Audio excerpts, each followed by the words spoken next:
Hello friends, welcome to C for Career Classes.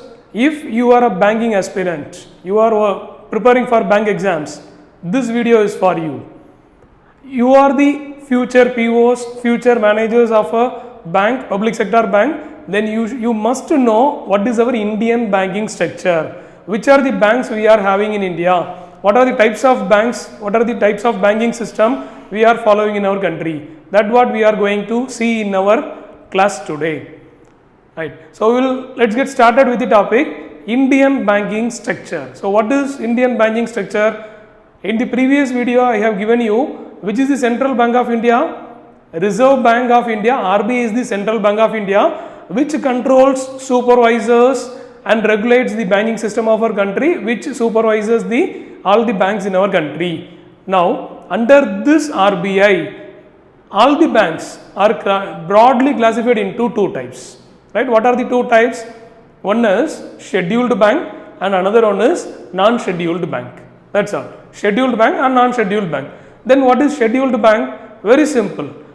RBI Act 1934 that we have discussed already, right? RBI Act 1934, the banks which are listed under RBI Act 1934, the banks which are listed under the second schedule of RBI Act 1934, those banks are called as scheduled banks. Then obviously what is non-scheduled banks? The banks which are not listed under second schedule of RBI Act 1934, they are non-scheduled banks. Simple.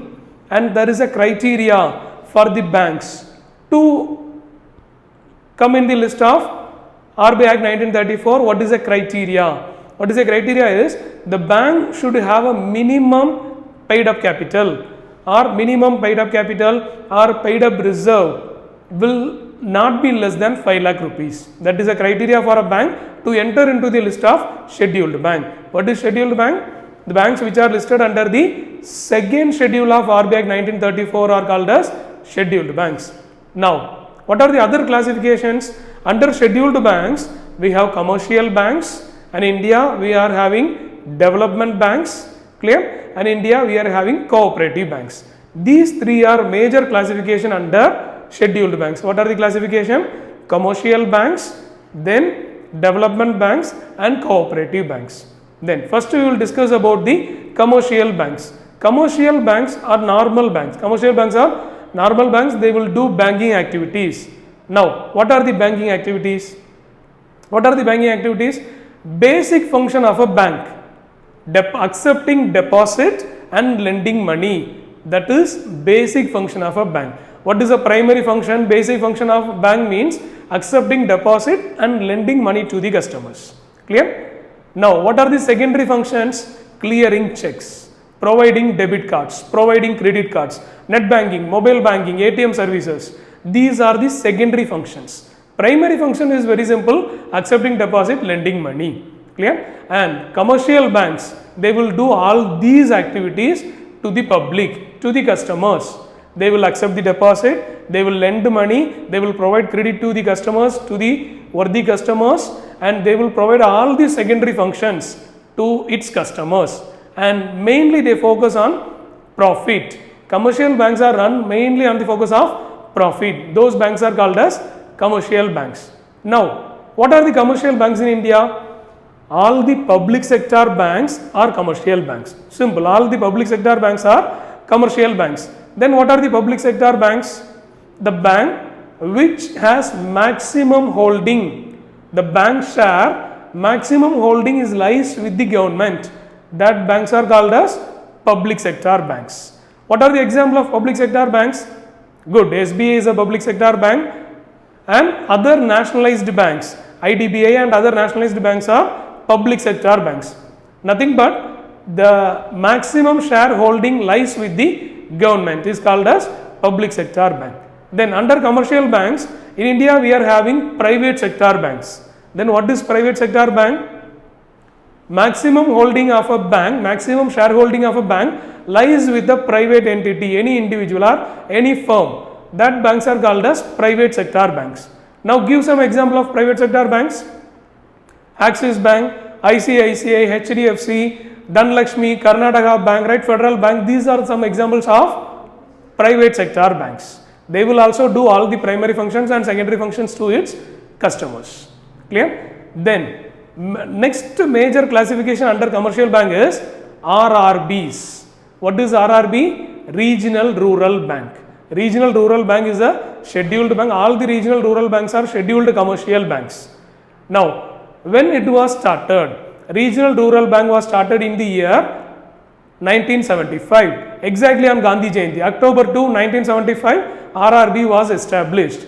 And one interesting fact in this, RRB Act is 1976, but RRB was established in 1975. That means this bank was started. After starting of this bank only, they are enacting a law. Clear? Therefore, RRB was established on the year 1975. First RRB was established on October 2, 1975. According to the RRB Act, Regional Rural Bank Act 1976. Clear? Then, you must know what is the share pattern of RRB. What is the share pattern of RRB? Repeated question in the exams. That is, in all the RRBs, 50%, exactly half share lies with the central government. Out of 100%, 50% lies with the central government. Then, remaining 50% is there. Then remaining 50%, what is the share pattern? 15%, 15% lies with the state government. Then remaining how much? 35%. That 35% lies with the sponsor bank. I repeat the share pattern, 50% central government, 15% state government, then remaining 35% lies with the sponsor bank. Then which bank can be a sponsor of RRB? Any public sector bank can be a sponsor of RRB. And RRB was established on the recommendation of which committee? It's also a repeated question. RRB was established on the recommendation of which committee? Narasimhan committee. RRBs are established based on the recommendation of Narasimhan committee.